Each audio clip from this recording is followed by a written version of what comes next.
os congressistas lá, os senadores, deputados, rejeitaram o veto ao marco temporal. Com isso aí, os indígenas vão ter aí o direito à demarcação só de terras que eles ocupavam quando a Constituição foi promulgada. E agora eu queria saber qual que é a questão real, qual que é a consequência real que isso vai ter para os indígenas do nosso país. E quem vai contar isso para mim é a Daiane. Vamos lá, Daiane. Olá, tudo bem, pessoal? Exatamente, a gente teve um grande perda ontem no Congresso, que foi essa derrubada de veto do marco temporal. Basicamente, o que seria esse marco temporal? O marco temporal ele diz que você só é dono da sua casa a partir de um determinado momento. Aí imagine você comprou sua casa há 30 anos, você mora nessa casa há 30 anos. E aí, do nada, a pessoa diz assim, não, você, a partir de ontem, se você estava nessa casa, ela é sua, e se tem documento provando que você estava nessa casa, ela é sua. Se acontecer, e o que você já viveu a sua vida inteira nesse espaço, não é seu. O problema é seu, literalmente, a gente pode te tirar, te desabrigar quando quiser, se você não tiver um documento que comprove isso. De forma muito simplificada, nessa história, o marco temporal é isso. Ele determina que os indígenas eles só são donos de suas terras a partir da Constituição, né, a nossa Carta Magna. E o que acontece com isso? A gente teve, já tem, se arrastou o ano inteiro o marco temporal, a gente já teve uma votação no Supremo Tribunal Federal que determinou que o marco temporal seria inconstitucional. No entanto, os deputados, a bancada ruralista, continuam passando essa boiada aí e, infelizmente, a gente vem com esse processo de perda de direitos, né? Então, tem algumas Uhum. matérias que já trazem exatamente o que é esse processo. A primeira é da Carta Capital, que traz que o Congresso derruba o veto de Lula, um veto presidencial ao marco temporal, e confira os deputados e senadores. O Supremo Tribunal Federal já declarou inconstitucional a tese ruralista e, por isso, o caso tende a ser judicializado. E aí, na matéria, traz que o Congresso Nacional derrubou, ontem, nesta quinta-feira 14, o veto do presidente Lula, PT, ao trecho de uma lei que estabelecia o marco temporal para a demarcação de terra indígena no país. O Supremo Tribunal Federal, o STF, porém, já declarou constitucional a tese ruralista e, por isso, o caso tende a ser judicializado. Entre os deputados, houve 321 votos favoráveis à queda do veto e 187 contrários. No Senado, o placar foi de 53 a 19. Tem um momento exato em que é lido, por exemplo, é lido, não, é feita a contagem dos votos, e é interessante a forma que os deputados se comemoram, como se de fato fosse um momento histórico, o melhor momento da vida deles, para a gente ter uma noção um pouquinho de como isso abalou os deputados e senadores, né, no Congresso. Eu vou mostrar o vídeo para você. Pode colocar na tela cheia pra gente? Olá, Votaram sim 19 como que de senadores, alegria, né? não 53 senadores, uma abstenção. Está Muitas rejeitado o veto palmas. no Senado Federal. O veto vai à promulgação. Declaro aberto o processo de votação em globo dos seguintes vetos, com orientação. Tido lá, né, pelos políticos, a gente já consegue entender esse golaço aí que aconteceu para eles. Por quê? Porque a bancada ruralista ela tem interesses em terras que são tidas como produtivas, são terras indígenas. Né? O Brasil hoje tem pouco mais de 1 milhão de indígenas, é um dos maiores dados, né, desde do censo do último censo do IBGE, perdão, e a gente tem exatamente 1,7 milhões de indígenas. Muitos desses indígenas eles ainda vivem em territórios que são territórios não demarcados, justamente porque o processo de demarcação ele é um processo lento, ele é um processo que arrasta por muito tempo, porque precisa de documentação, precisa comprovar esse período que foi utilizado, né, desde quando os indígenas chegaram ali, e não tem muita documentação sobre isso. Então, é um processo realmente antropológico, e é por isso que muitos fazendeiros se apropriam, né, fazendeiros ruralistas se apropriam da região sem nenhum tipo de de vergonha, sem nenhum tipo de impedimento, e com pouca fiscalização, que a gente percebe que nos últimos anos o governo perdeu, né, perdeu o poder de fiscalização por uma perspectiva, por uma articulação política intencional, não foi desintencional que a gente perdeu FUNAI e fiscalização desses pontos.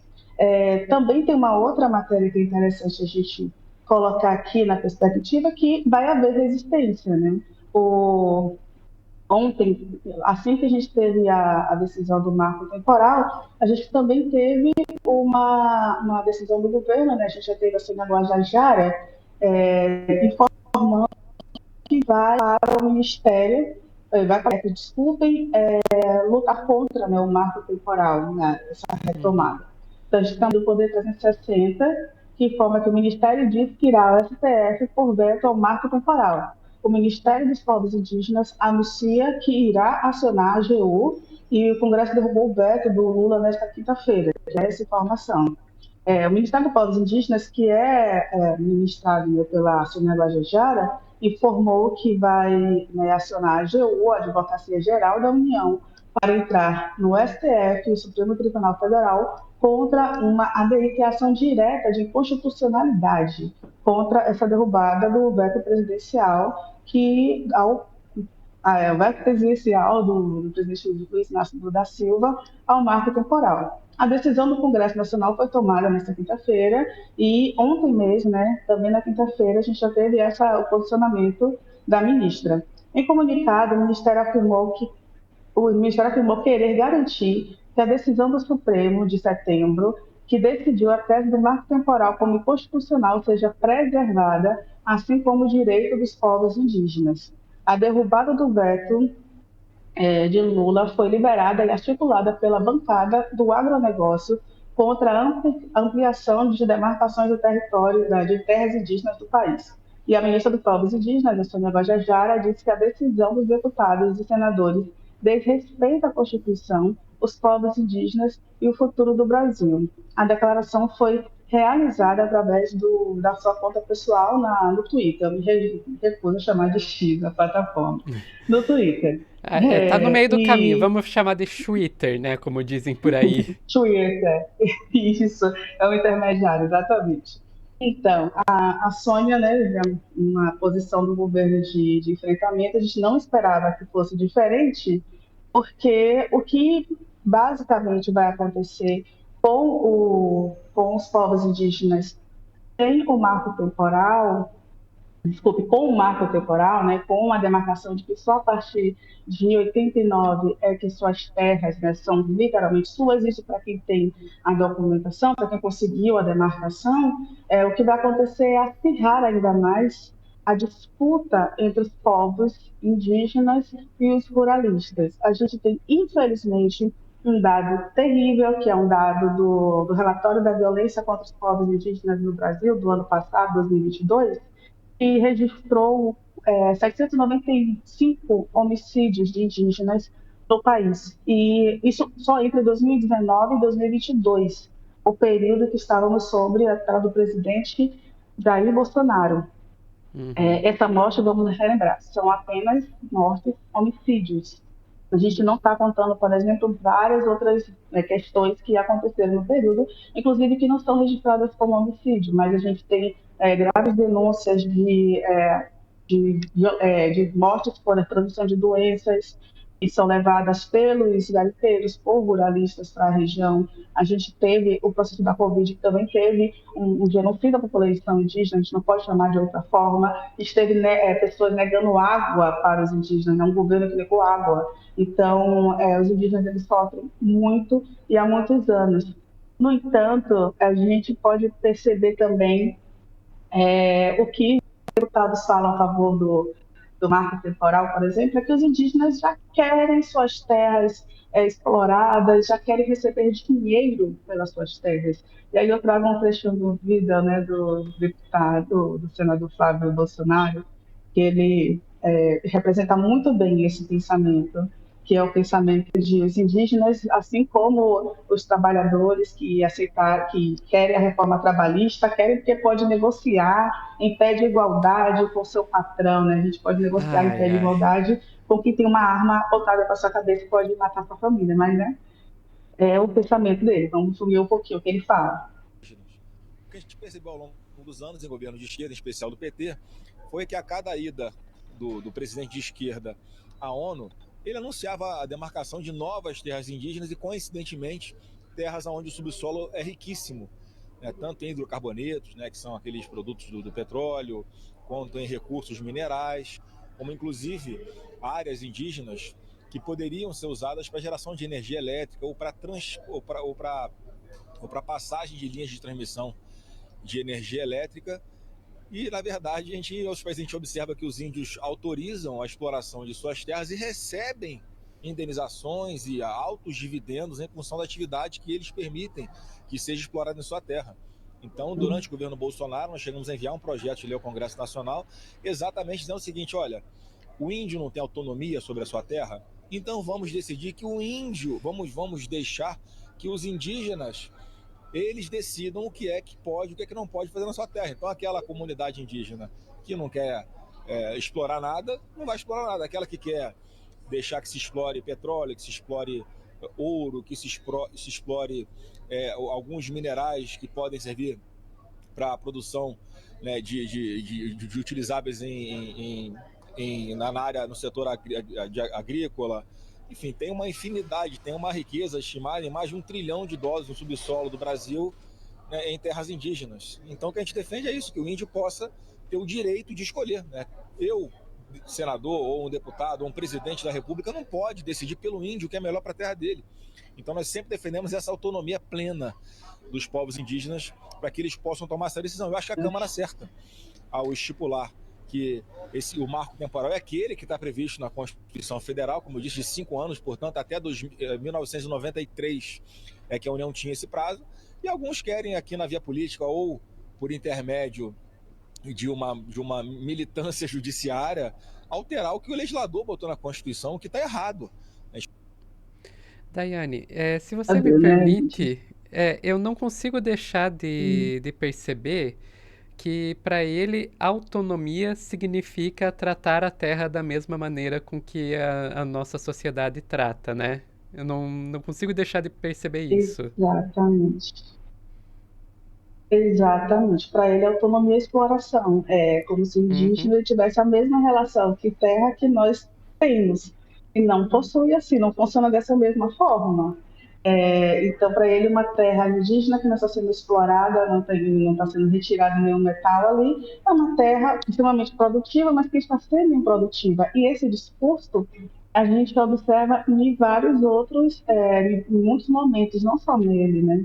Essa entrevista dele foi ontem, logo após a decisão, mas a gente tem um pouquinho mais antigo, uma entrevista do Marco Feliciano, do Marcos Rogério, são parecidos, mas não são tantos assim, do Marco Rogério sobre exatamente o mesmo tema. E Marco Rogério, né, todo mundo lembra, na CPI da pandemia, ele é o Cerberus ali do presidente, antigo presidente Bolsonaro, né, o Cerberus. ex-presidente. Ele era um defensor feroz ali, né, bicho? Uhum. Ele era aquele defensor, então.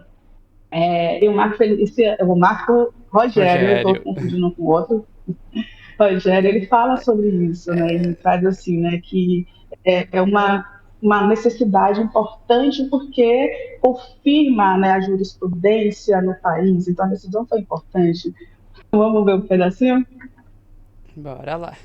Brasileiros, especialmente ao setor produtivo, segurança jurídica, previsibilidade. Famílias que estão na terra trabalhando, produzindo há mais de 50 anos. Há casos de famílias que estão em terras documentadas, terras centenárias, e que com o afastamento do marco temporal corriam o risco de perderem suas propriedades. Estavam vivendo sob a ameaça de perder tudo, perder uma história, perder Os índios não, né? patrimônio, Só perder essas o direito famílias. legítimo das suas Uhum. propriedades. O Congresso Nacional hoje fez algo que dialoga com o interesse nacional. Corrigiu uma injustiça, corrigiu algo que estava tirando a paz, o sossego, a tranquilidade dos brasileiros. Digo mais, derrubar os vetos hoje além de devolver segurança jurídica, previsibilidade para o setor produtivo do Brasil, também gera paz no campo. Não só para o setor produtivo, mas também para indígenas, porque engana-se quem pensa que todas as comunidades indígenas estão lutando por mais terra. Na verdade, esse é um movimento, é um lobby, sobretudo internacional, e que o governo brasileiro, infelizmente, tem adotado essa pauta, mas a população indígena do Brasil já conta com mais de 118 milhões de hectares de terra. O problema é que em muitas dessas áreas eles não podem produzir, eles não têm condições de viver dignamente. Você não tem escolas com qualidade, às vezes você não tem infraestrutura básica lá dentro, estradas, pontes, saneamento básico. Então, o que falta para as populações indígenas do Brasil, na verdade, é mais assistência, é mais apoio e não mais terra. Então, hoje foi um dia histórico para todos nós, com a derrubada dos vetos à lei do marco temporal. Aí eu Né? A também gente pode eu tenho que notar, ele fala do interesse nacional como se o interesse dos grandes latifundiários fosse o interesse da nação como um todo, né? Exatamente. Ele traz algumas questões como pessoas vão perder suas terras. Essas pessoas que estão explorando indevidamente a terra, que é uma terra indígena, né? E Exato. as pessoas vivem numa terra centenária. A gente precisa lembrar que o Brasil é um país que era todo formado por indígenas. Então, Uhum. literalmente, todo o país é dos indígenas. Não tem essa questão de terra centenária. Exatamente. E aí ele vai trazendo, não, porque a segurança jurídica. O que ele basicamente está dizendo é: a gente conseguiu uma grande vitória para a bancada do boi e da bala, a gente conseguiu uma grande vitória para a bancada do agro, e é uma vitória que traz grandes prejuízos para toda a população, porque a gente está tendo aqui agora um problema jurídico que a gente vai ter agora, é que a gente tem uma decisão que ela está tentando sobrepor uma decisão do Supremo Tribunal Federal, que já identificou, já marcou como inconstitucional. Então, essa matéria deveria ter sido superada. O Congresso insistindo nisso, a gente vai novamente questionar juridicamente sobre a pauta do marco temporal. É possível, inclusive, que a gente, né, que já tenha sido dita, como o Supremo já decidiu, que a gente tenha que arraste isso durante alguns anos. O problema é, a partir do momento que a gente arrasta isso por muitos anos, a gente continua tendo morte de indígenas. A gente continua tendo essas disputas em territórios, e não só as disputas, né? Quando ele fala, por exemplo, sobre o subdesenvolvimento de regiões dos que os indígenas vivem, é mais uma vez aquele momento de colocar, de pautar a nossa condição que a gente acha que é desenvolvida com a vivência dos indígenas, que é totalmente distinta. Então, a água pautável, a escola indígena é uma obrigação do governo de fornecer. Se a gente não tiver poluição, a gente tiver, os rios estão limpos, então a gente tem os indígenas ali com a possibilidade de água, né? A gente tem ali as escolas indígenas que deveriam cobrir os territórios. A gente deveria ter, junto com a FUNAI, um serviço de saúde ali que abranja todos, acolhimento possível ali para todos. Então, assim, se está faltando isso, já é um problema do próprio governo. O Estado não está chegando aonde deveria chegar, mas a gente precisa assegurar a soberania dos indígenas. Os povos indígenas estão morrendo, estão sendo executados, a gente está sofrendo genocídio da população, e ainda os nossos deputados e senadores, eles estão fazendo de tudo para aumentar ali um lobby aí, né, para ter um interesse da nação, e esse interesse da nação ele não é pelos direitos humanos, não é pelos direitos dos povos indígenas, nem quilombolas, nada, né? Nós, né, tudo que é o outro para eles é rejeitado e não importa o que pensam, porque observe que nenhum falou aí, por exemplo, Sônia Guajajara é um indígena, observe que nenhum deputado que se defendeu é um indígena, né? Então aí é Exatamente. extremamente complicado o que eles pensam, mas aí a gente possivelmente vai ter ainda alguns anos, alguns meses pelo menos, de luta jurídica aí para a gente, e a gente espera que resolva. Perfeito, perfeito. Olha, Daiane, agradeço muito tua presença aqui, trazendo essa história importante aí pra gente. E ficamos por aqui, pessoal.